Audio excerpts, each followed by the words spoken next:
From the studios of the Optimism Institute, welcome to the Blue Sky Podcast. I'm your host, Bill Burke, and in every Blue Sky episode, we'll be speaking to leaders, researchers, and thinkers whose stories and insights will remind us that there is always blue sky above. Sometimes you just have to get your head above the clouds to see it. Everyone listening to this podcast has in some way been impacted by cancer. Everyone's experience with this terrible disease runs a wide range, with some being intensely personal and devastating. My Blue Sky guest today is someone to whom cancer has dealt a very challenging hand, but she's somehow found a way to bring some levity to her struggles and to build a community of people sharing stories, anecdotes, and encouragement to help them all persevere.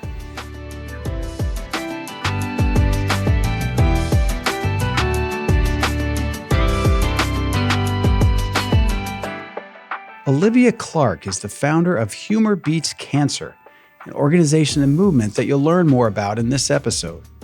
Olivia comes to this enterprise after 13 years as a reporter and editor, and today her paid position is as a public relations director for a global law firm. In the past several years, she's figured out a way to marry her skills as a storyteller and communicator with her empathy for fellow cancer patients and their caregivers, to create something remarkable and inspiring. I hope you enjoy this Blue Sky conversation with Olivia Clarke of Humor Beats Cancer as much as I did. Olivia Clarke, welcome to the Blue Sky Podcast. Hi, thanks for having me. It is a great pleasure to have you on. You're doing remarkable work, and I'd love to talk, before we get into Humor Beats Cancer, let's talk about the illness first and your story. You had worked as a reporter and an editor for many years and now are in public relations at a law firm. But it was in 2015 that you were first diagnosed, if I have that right. Could you sort of tell us the story? Yeah, sure. So I, by chance, I was getting just my regular, yearly checkup. And there was a poster on the wall that said, make sure you're checking your breast for potential breast cancer.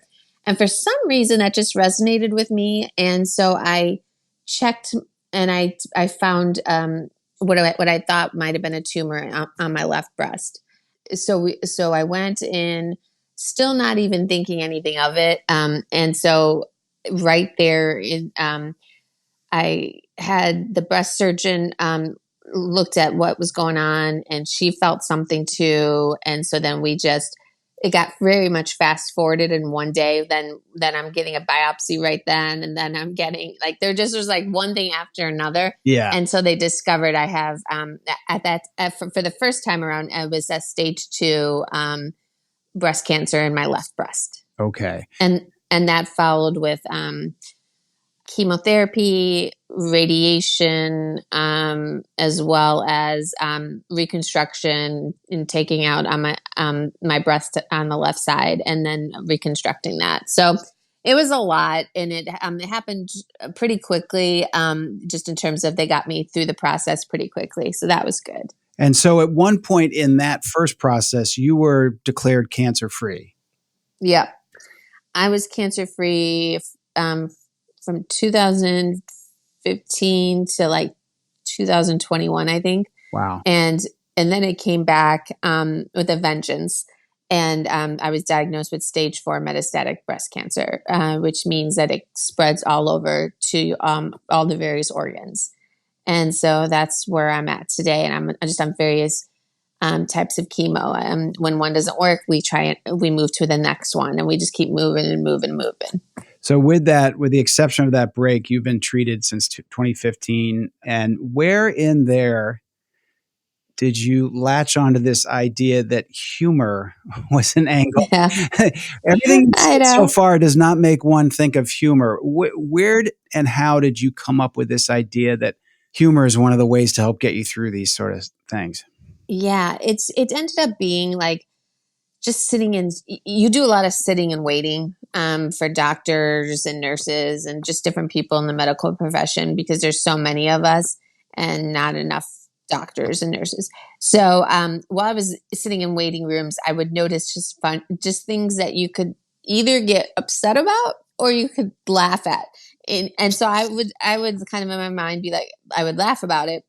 And then I got kind of this hypothesis. I wonder if other people who are dealing with cancer, particularly those who are younger, like 20s, 30s, 40s, if they would, if they're seeing this same kind of humor that they're kind of afraid to share because people will think that they're not treating their cancer seriously, Right. when they totally are. Like, I'm totally taking it very seriously, but I did find that there were some funny things, and so I had this hypothesis that humor and writing could be used as coping tools to deal with cancer.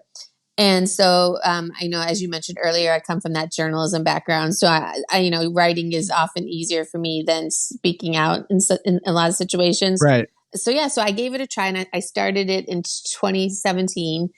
It was I didn't know how much work it was going to be, Yeah. but and so I started with a blog.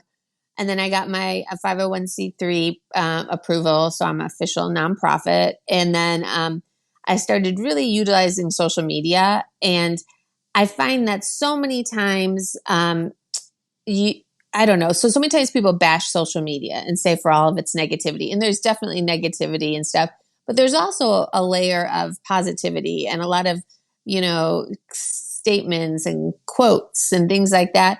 And so I use social media and our blog to share funny stories from people's cancer journeys, is how I would phrase it. Yep. And people were like looking for this and didn't even know they wanted it. And so they were just like, I got a lot of response right away. And then I just started building it, reaching out to different people, broadening kind of what activities we do besides blogs and social media. And it really, it took off. I mean, it's slow going. It's not like I'm like millions of followers, but like I do have a healthy amount and stuff. So that's kind of where it all came from. So you said you started in 2017. Did you keep it going when you were cancer free? How did that? Yeah. Really? Yeah. So you had this was a cause for you. It was. When I was going through cancer the first time, I wanted my life to mean something. I wanted it to be that having cancer was just a waste. I didn't want it to be a waste of my life. I wanted to find a way to really empathize with those going through cancer because I'm one of them. And so I think that's definitely something that some organizations miss, is just they have never had cancer, but maybe they had a relative or something like that, but they don't really know how hard it can be if you're dealing with cancer. And so that is definitely it helped me in a strange way that I had experienced it. And so I could have that authenticity and that empathy that maybe others can't because they've never had cancer. And have you looked in at all to the research on this sort of stuff and the benefits of keeping some sort of sense of humor or trying to see the light side of these things? Because I believe that there's actually hard data that when you're going through any tough time physically or mentally, that humor can really be beneficial. Yeah, I definitely did. And it was mostly, I wasn't finding as much about people who have illnesses as I was like how to be successful in business. I got to know two authors at, I forget which, I think it might be one of the colleges in California, and Yeah. and they wrote a book just around the same time as my organization was coming out, talking about how using humor in an appropriate way to get ahead in business. And so they actually teach a class at I think it's UCLA now that I think about it. But and so yeah, I had seen some research, and there's just things humor does, like it lowers your heart rate. It like takes your mind off of only focusing on cancer and the disease. It connects people together. Our nonprofit is global, so like yesterday, I just got a message in Instagram from someone in Australia asking, do I do things with, do I send care packages there? Because I also do I do free humorous care packages, because I was finding that a lot of the ones that a lot of the care packages I was getting work up for useless things that you didn't really need. Yeah. And it made you almost feel like you were like a 90-year-old grandma. And so I wanted to really like, get something that, is not afraid to use curse words that, and not afraid to hold on to those types of topics and like laugh at them. Yeah. And so, but yeah, I find that it's really been great to bring people together. I have people who regularly share funny stories. I have people who I've connected with other people because the humor is often used too to get to the root of something you're worried about. Yes. And so it like connects those things together. And so you're really concerned about, say, losing your hair. And so they'll talk about that. I'll put a joke out there or I'll share a funny story. And then people start really getting into it and start talking about it as they're laughing. And it really shows that they're not as alone as they may feel at the time. Yeah, you mentioned the positive side of social media. And I think any kind of sort of affinity group, whether it's, people who like to play pickleball or people who've experienced cancer, it has a unique ability to bring that together. I mean, think about 15 years ago, you can't reach someone in Australia with this message. Right. Literally cannot reach them. And, but with that story, I have to ask, what do you put in a humorous care package? If you can share it in front of an audience. I mean, just like funny cancer socks. Treats, sweets and things, because people are so like, oh, if you eat sugar, you're going to get cancer. But that's not always the case. Right. And you already have cancer. So, Yeah. you avoid that. And notepads with like funny things on them so that they can write down their thoughts. What else do our part of our logo are the chattering teeth. Yeah. And so I give some chattering teeth in each package, a funny book or a funny like word puzzles or something like that to take their mind off while they're in chemo. And yeah, just kind of thinking about just funny ways to like actually be useful too. And so it's books. We have a popular coaster that we use that's like says F cancer and it like, stuff like that. I think those are what people love them. And then I always have a t-shirt from Humor Beats Cancer. Yeah, here's the little logo that we have. Right. And so it's definitely those kinds of things. And I try to mix it up so everybody doesn't get the same exact care package. Right. And so right now we're on a calendar where we send, we have people apply, and again, they're free, but like I send out 5 a month. And so that's been really, people like it a lot.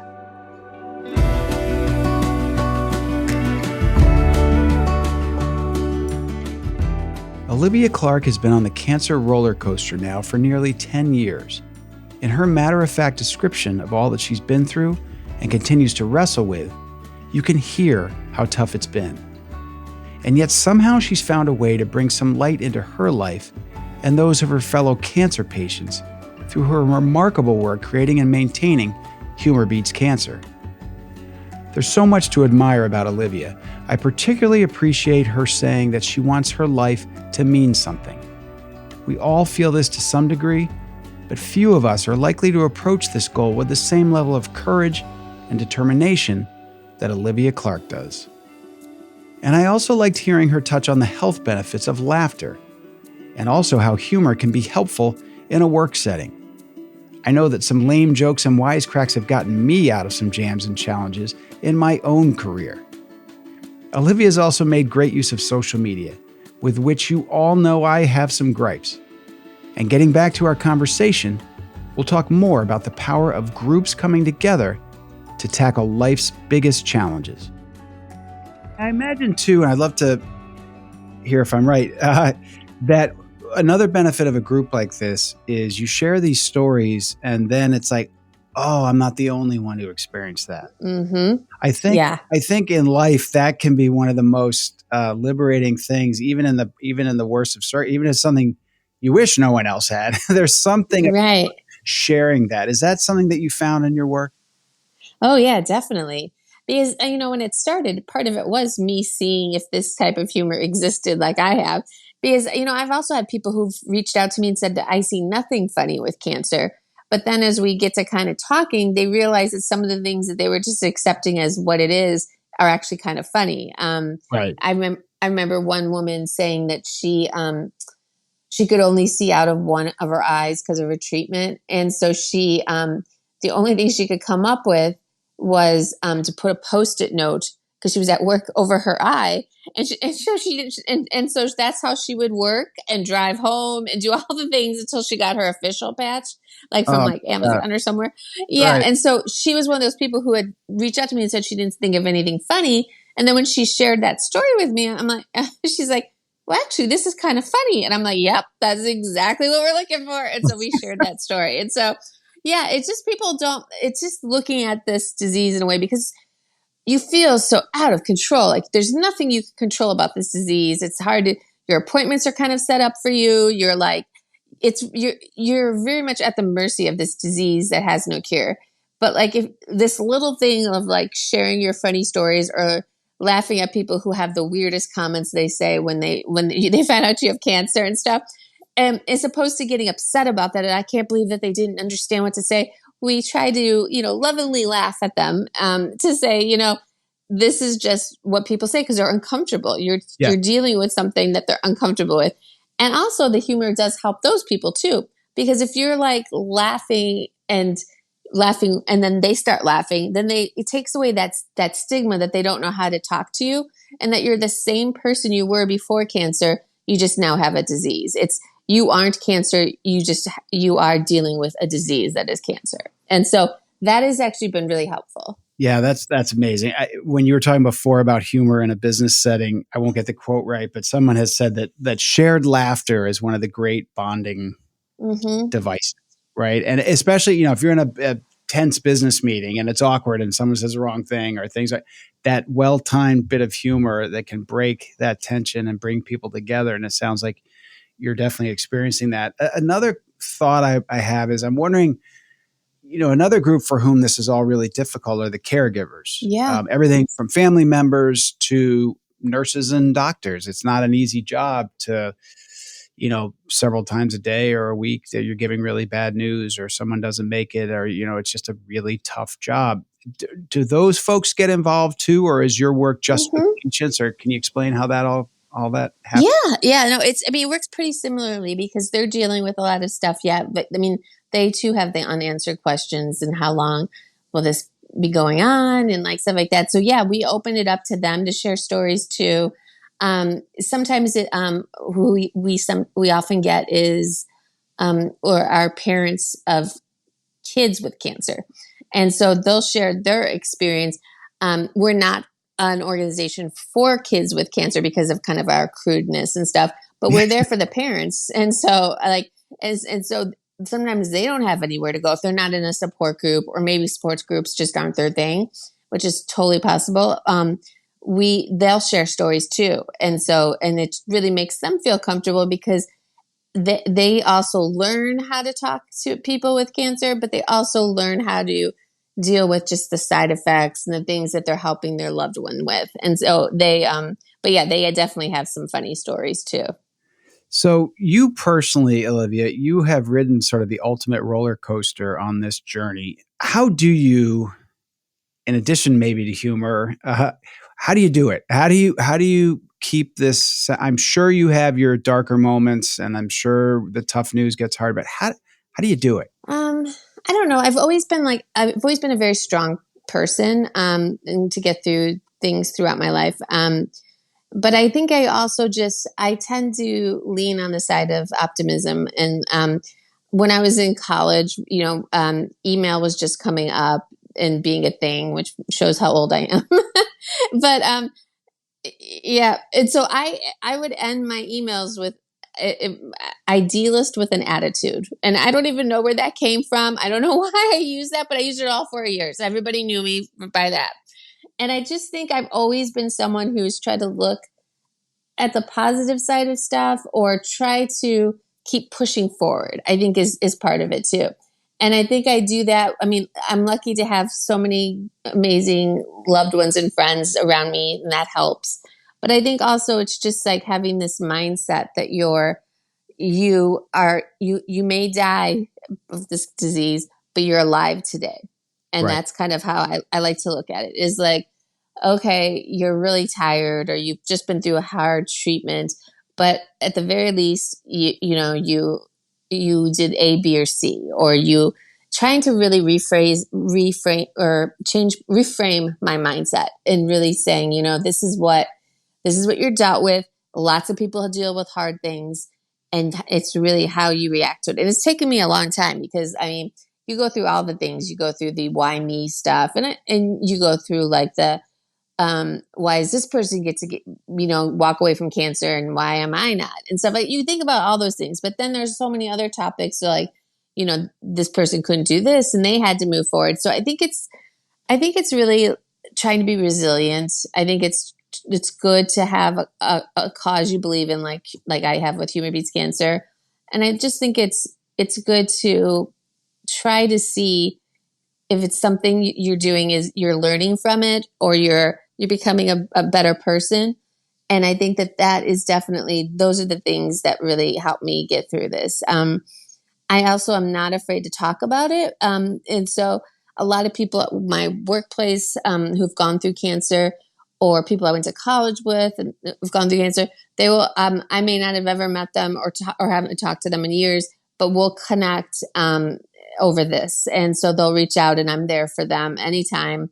And so it's just very easy for me to do that, because I really enjoy helping people have as good of an experience as they can with cancer. And so those are some of the things that kind of keep me going. Is if I'm helping someone else, then I'm not thinking about myself. And so that really helps. And so, but yeah, I've gotten a lot of, I once had a friend from college call me from the doctor's office saying he wasn't sure if he had cancer or not. He was waiting for the results, and he was freaking out, and he didn't know what to do. And so I just sat on the phone with him. I talked to him, and then his test results were fine. He didn't have cancer. And then he was like, "Oh, I'm so sorry I bothered you." And I'm like, "No, it's not a bother. And I don't feel badly that you don't have it. I'm glad you don't." And so I don't want anybody to have this disease. So yeah, those are just some of the reasons or ways I do it. Amazing. We'll get back to our blue sky conversation shortly, but first, a word about another podcast we think you might like. Have you ever felt stuck, like you can't move forward even though you want to, or you don't know what moving forward would look like even if you could? Well, Season of Stuck is a podcast that explores the all-too-human experience of feeling stuck, how and why we get stuck, what stuckness can feel like, how to learn and grow from it, and ultimately, how to get unstuck and step into the next version of ourselves and our life. Each week on Season of Stuck, host Deanna DeBarra chats with experts and explores stuckness from different angles. She also shares her personal experience with stuckness, as well as others' stories of how they made the journey from stuck to unstuck and what they learned along the way. If you've ever felt stuck in relationships, health, career, or life in general, Season of Stuck reminds you that you're not alone.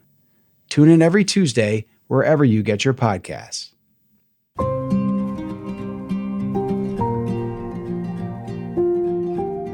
Olivia Clarke's keen eye for finding the funny in dire circumstances is illustrated well by the Post-it note over the eye story. And she makes an important point about how cancer isn't something you can control, but that humor can at least give you something to hang on to. She's long described herself, even before she got cancer, as an idealist with an attitude. And while her current health situation is far from ideal, she's still able to motivate herself with the reminder that she might die of this disease, but she's alive today. And in doing all the hard work for Humor Beats Cancer, including packing and mailing care packages, she gives us all a lesson when she says that when she's helping others, she's not thinking about herself.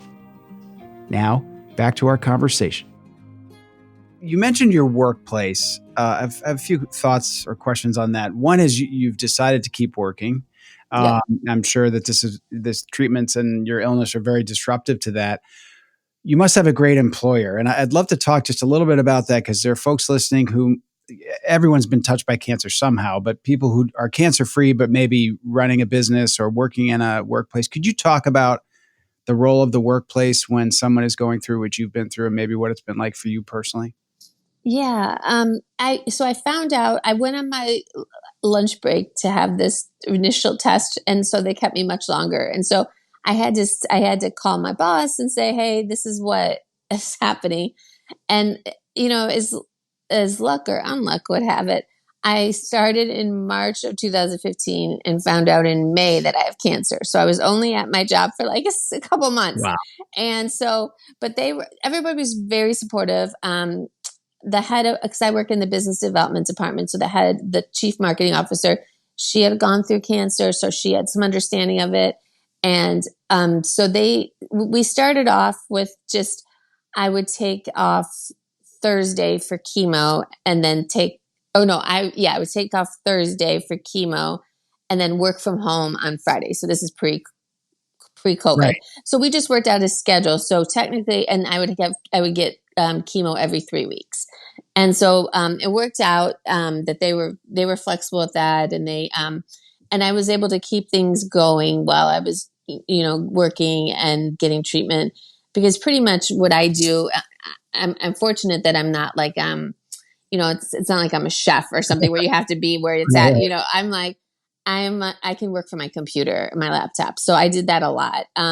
But yeah, they've been really great with me, and they check in with me, and and send some of the clients I work with, or the people I work with, they check in on me, and they are very supportive of Humor Beats Cancer, and they've shared stories from their own lives of having cancer or loved ones having cancer and stuff. So yeah, everybody, as you said, everybody's been touched by cancer, and I think that they really have shown that they get that, and that they're there for me, and then in return, I have worked hard to keep up with my work and making sure that I'm doing a good job. So we have like a really good give and take, and I think that that's the best thing you can have with your employer, is someone who understands they're okay with how you want to deal with it, and they're also okay that you're working hard, but at the same time you're dealing with this other stuff. And so they've been very good about it. And for me, working helps again take my mind off stuff. So, and I just really enjoy what I do, and so that has been another way that it's helped me. But yeah, overall they've been very, very accepting. They've written internal stories for the whole place about Humor Beats Cancer, and Wow. so they're very accepting of it. Yeah, and they're just very good about that. Like they're very good about seeing what someone's going through and trying to be there in whatever way you want them to be. And so that's been really good. And it was interesting. My first time, the first round of going around cancer, because I just started a new job. The job I left, they also were very supportive. They put together like a meal train where every day during the week they would bring food. Even if I wasn't there, they had a key so they could get in, and they could just drop it off on the counter, and they would leave and stuff. And so even my prior job was really supportive too. So I think it's a disease that nobody I think a disease where nobody understands how much it affects so many people. Right. I think you think you're in your own situation, and it is true that no two cancers or how your body takes to the treatment are the same. But at the other part, it's like, if you look at anybody like celebrities who've passed away and they're much younger, 9 times out of 10, it's because of cancer. And it's just, I mean, there are also other reasons, but like one of the big ones is usually cancer. And so there needs to just be more people talking about it to get more funding to find a cure. So you just brought in a few of these that I was going to mention to you. I recently interviewed a woman named Lee Woodruff, whose husband is Bob Woodruff, who was the ABC World News Tonight anchor, who hit by a roadside bomb in Iraq and had traumatic brain injury. Thought he might not survive. Definitely thought he might not make much of a comeback. He's made an amazing comeback. And when I talked to her, she talked about what helped her and her family get through that with her husband. And she labeled the 4 F's. And the 4 F's in her case were friends, family, funny, and faith. Mm-hmm. She said faith takes different forms for different people. And, if it's nothing more than I'm very confident and hopeful that my husband's going to make it. But you talked about friends and family now, and you lead with funny. Mhm. It's to me that all those four F's are really important to surround a patient or surround yourself with. And one of the things that gives me optimism and hope about us as a species is the way people can rally in a situation like yours. Mhm. No, it's amazing because you just don't know. You don't know. I mean, you don't know how people are going to be. I mean, I will say not everybody. I don't want to sugarcoat it. There are definitely some friends who are no longer friends with me because I have cancer, and it just was too much for them. And so, there's nothing I could do about that. But it does really show you who your real friends and family are, and like who's there for you. And I think you learn a lot of tough lessons too about that. And I think you learn tough lessons about like how much to share about your cancer and how much to say, oh, I'm fine, I'm just fine, instead when you're really not. Yeah. And so it's definitely but yeah, I think all four of those aspects are definitely important, and I try to utilize them too, because it's like you need as many tools as you can in your toolbox to get through something like this. And I keep saying get through because a lot of times you'll never get through with it. You're just keep fighting it, or you keep pushing back at it, and you keep trying to move forward and around it and over it in any way you can. Yeah. And so, yeah. So you were first diagnosed, it'd be about 9 years ago, I guess 9+. And one of the things that's remarkable about our world is the pace of change and the pace of improvement. And in cancer research, the pace is incredible. And I wonder, I think everyone's different when they get sick. Some people want to know everything. They go read everything. And others just like, doc, just give me what I need, and I don't even want to know it. Are you someone who follows the science and that sort of thing? Or are you more just, how would you describe how you think about that? No, I don't go research everything, because I find that a lot of the research out there is very, end of the road kind of stuff.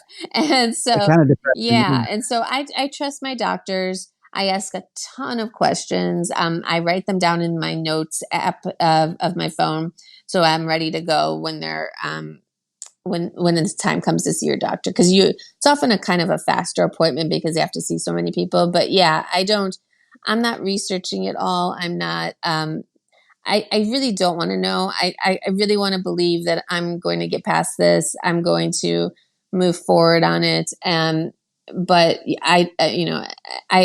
who knows what will happen and stuff. So yeah, I tend to trust the doctors, ask a ton of questions, get it right from them, because they're medically trained for this, versus because I mean, when I first got cancer, I would get so many crazy things from people. I got one from a cousin who told me that I should stop treatment and just eat more vegetables. That's why I got cancer, and it's stuff like that. And then just going back to human beats cancer for a second, is that it's hard because any treatments most likely won't impact us right now. So, it'll, if the future cancer patient, which is great.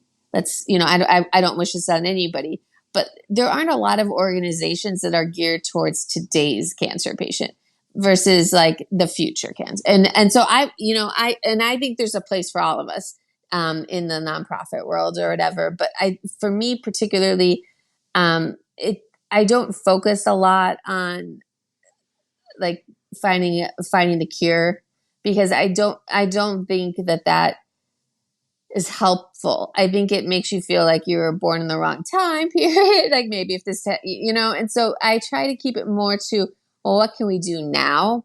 And so that doesn't lend itself really well to like, I don't know, to doing all this research about upcoming cures or studies being done, because it's great and that's important, and I cheer for those who do all that research. It doesn't make sense to me to waste my time on that. It makes more sense for me to figure out how I deal with this now. You mentioned some of the bad advice you've gotten or out of left field. If you haven't done that already, I would think that would be an amazing thing on Humor Beats Cancer. I'm sure Oh my God. Yeah. We've done it so many times. The wildest yes. suggestion or the weirdest thing somebody said, or, I mean, it must just be constant. Yeah, there was one blogger who was brought into the hospital because she had an emergency related to her cancer, and they get her in bed, and a nurse comes in and says, every time I see cancer patients, I feel a little bit better about my life, and I know at least I don't have that. It's like, and you're like, she meant well, Yes. but that's not really what you should be saying, so yeah, stuff like that. And I truly believe that people just don't know what to say, and so then they stumble, and then they say something Yeah. stupid, and so. But yeah, that's stuff like that. So yeah, I have heard people say things like that to me, or people love to tell you when someone they know had cancer just like yours and they died. And you're like, that does nothing to help me out. Okay, great. Thanks for that tip. And so, yeah, some of the things are just ridiculous. Yeah, there's a strange thing with illnesses sometimes where it's almost like sometimes it's like a can you top this? It's like, oh yeah, I broke my arm. Well, I know someone who broke their femur. Yes. It's sort of like, what is that all about? So, I have this type of cancer. Well, I got a friend who it's just, yes, that's something we should stop. Right, exactly. Because I think they're trying to show that they have empathy and there's a connection, but they should just leave it at that. Like, because it's like, it's not all the same for everybody.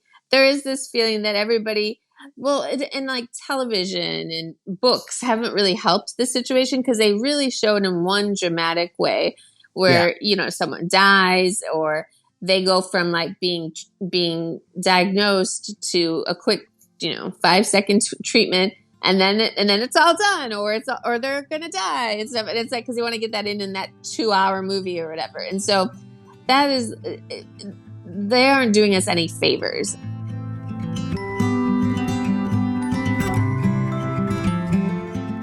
It's always a shock to be diagnosed with a dangerous disease. And in Olivia's case, you can imagine how vulnerable she felt, having been in her job only a few months. But her law firm rallied behind her, and the way she's felt supported there has no doubt contributed greatly to her overall positive and can-do attitude. And support has also come from her clients and others, a great lesson for all of us on how we should respond when one of our own colleagues finds themselves in a similar situation. Now, for the final segment of my Blue Sky conversation with Olivia Clarke. To your question about like sharing funny things that people say to you about your cancer, I do a Wednesday writing prompt where I throw a question out to them. So I've done that in the past, like for what's the weirdest thing someone has said to you when you tell them you have cancer and stuff like that. And so then people respond in, and then I highlight some of their comments with their photo and their story. And so that has been really, and so it's every Wednesday. I do that. And so I forget what was this Wednesday. Oh yeah. I go back to like years later, some of the questions, but it was like, what are the strange things if you lose your hair to chemo, what are the funny ways that you deal with that? And so you get all kinds of fun answers and stuff. So like trying to be like more positive, but not like fake positive, so you have this disease, and what are you proud of about how you've handled this disease and stuff like that. And so either it could be funny or it cannot be. It's up to them. I just don't go down. We don't share the cancer stories. Like, I don't want you to tell me all the sadness and everything. That is not for us right now. There's plenty of organizations that want that, and I support them, and I encourage people to share with them. We try to find a silver lining, even if it's for 2 seconds. Amazing. And I think too, you said something about like that funny story of the nurse saying something completely inappropriate.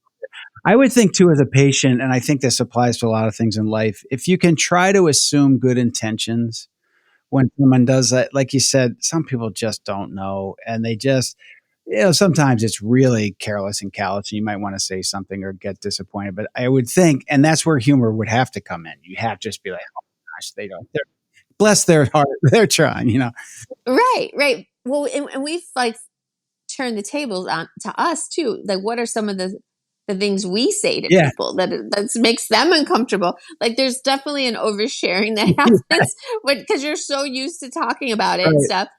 And so, like, you'll be at the grocery store at the cashier and you'll be like, oh, by the way, let me tell you about, and they don't need to hear that. No, They're doing their jobs. But, like, right. yeah, so it works on both sides. And you're right. Everybody's has the best intentions in mind. You just, like, it just happens. Like, you say the wrong things, or you're too explicit in your treatment and Yeah. stuff and your side effects. But yeah, so it works both ways too. So I imagine in our audience, there are people who are either family members, friends, or people themselves who've recently gotten the tough diagnosis or the tough news.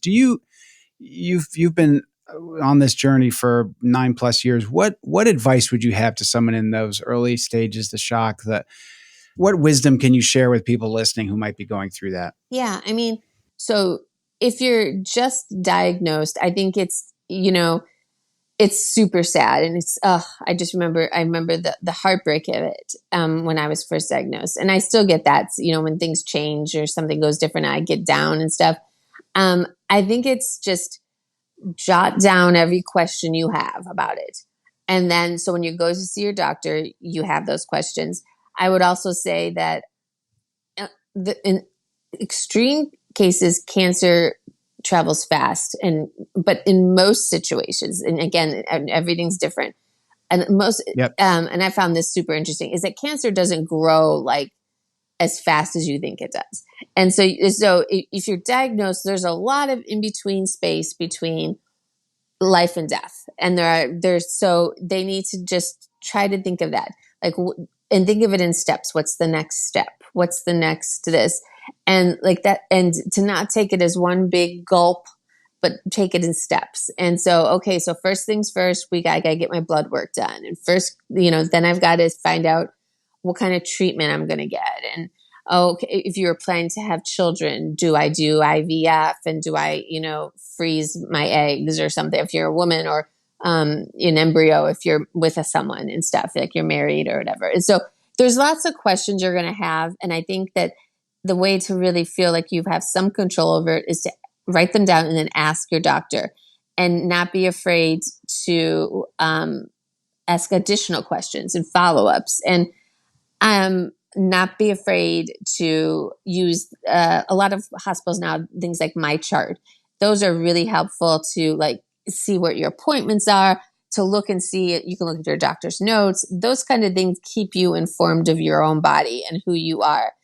And then also, Yes. not to cut people out of your life because you don't want them to know, or you feel like they're going to judge you, or whatever the situation is. Really trying to keep those people who are close to you, close to you. There are some people, it happens a lot with parents, or happens with, like, people will have the best intentions, but will actually make you feel worse. So you have to be honest with them and say, the way you're talking about it is not helpful. And I need you to be like this, and, like, really lay it out there. This is what I need. And I also I've had a hard time forever with this, was like, when someone offers, what can I do? When they say, what can I do? Give them something they can do, whether it's and they don't have to be, you can have boundaries, if they're like, well, I'll make you dinner every Wednesday. They can leave it at, if you live in a building, on the front desk, or they can knock on the door, hand it to you, and say, I'm thinking about you. And then they can leave. You don't have to be, you make the rules for yourself. And I think, especially with women, we're trained to, like, make everybody else feel better about situations. And this is your time, that this is about you. And this is about, and you're not being self-centered. You're taking care of yourself, and also you're just that helps your friends and family too. If they have a clear picture of what you need and how you want to receive these types of, generosity, do that. I mean, I just think being straightforward from the top is really important. And also not being afraid. Don't bottle up your emotions. If you, I've cried at the doctor's office. I cry everywhere. I'm a very big crier, and I feel like that just happens because I'm an emotional person, but I'm proud of that. And so I think the more you bottle up, and then also look for resources. Some people like, care groups and support groups. Some, definitely make sure you have a therapist, and things like that. Someone to talk to who's neutral, and who, if your loved ones are driving you crazy, then you can like share that with them and they can offer some Yeah. tips for how you deal with it. So yeah, it's just having a lot of people and then knowing where they fit in. Some people aren't good at certain things and others are good at other things. So, if someone's a really good chef or if somebody is really good at sending you little cards with, thinking about you, have them come to you with what they are the best at. Amazing advice. I mean, what you didn't mention is they should check out Humor Beats Cancer. Yes. So as we come to the end here, what's the best way for people to start interacting with Humor Beats Cancer? I follow you on Instagram. Are there other places or ways that they should get involved? Yeah, well, we have a website, humorbeatscancer.com, but we're very active on Instagram and Facebook. We were on Twitter. We're not really much since it's kind of changed hands and stuff. But yeah, I think that the most active is our Instagram and Facebook. And then you can go get more information about who we are at Humor Beats Cancer. And our handles for Facebook and Instagram are at Humor Beats Cancer. So it's all very easy and accessible. And you can definitely participate as much as you want. You could just be a follower and just read what everybody else is saying. It's all up to you. And we don't push ourselves on people. But also, if you have some loved ones who you want to give like care packages to, you can reach out on Instagram in our links section of our bio. We have ways to donate money. We have ways to purchase or nominate someone to get a care package. Or if you just want us to send something to them, you could purchase one too. There's just a lot, and we have events. And then we also do, we give out 5 $1,000 one-time grants each year. And so we give those to people who maybe are having a tough time paying some bills or are having a tough time getting back on their feet post-cancer. And so those are just a few of the ways we do things. And we always have, some humor involved in all of our projects. But yeah, so that's how you find us. Amazing. Olivia, you have helped so many people through the toughest circumstances. You've been dealt a tough hand and you've played it so beautifully. And I hope you take some time on occasion to think about that and the impact that you've had on people. And I know you're going to do that through this podcast, and we're going to spread the word as best we can. You're a true inspiration, and thank you. It's a pleasure talking to you. No, same here. And what you're doing is so wonderful too. I just think it's so great to look on the positive sides of our society when so many people are looking on the negative sides. I think this is really a great place to do that, to really look at people doing hard things, but finding their spirit in it, I think is so beautiful. So thank you for having me on. All the best. Thank you.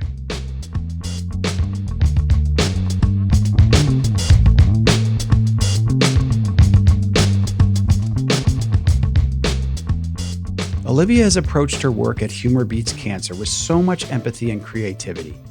And for anyone out there who has recently been diagnosed with cancer or has a friend or loved one who has, her advice for these new patients is extremely valuable.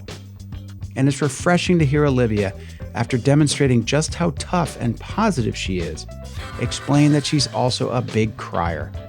And I agree with her when she adds, and that's okay.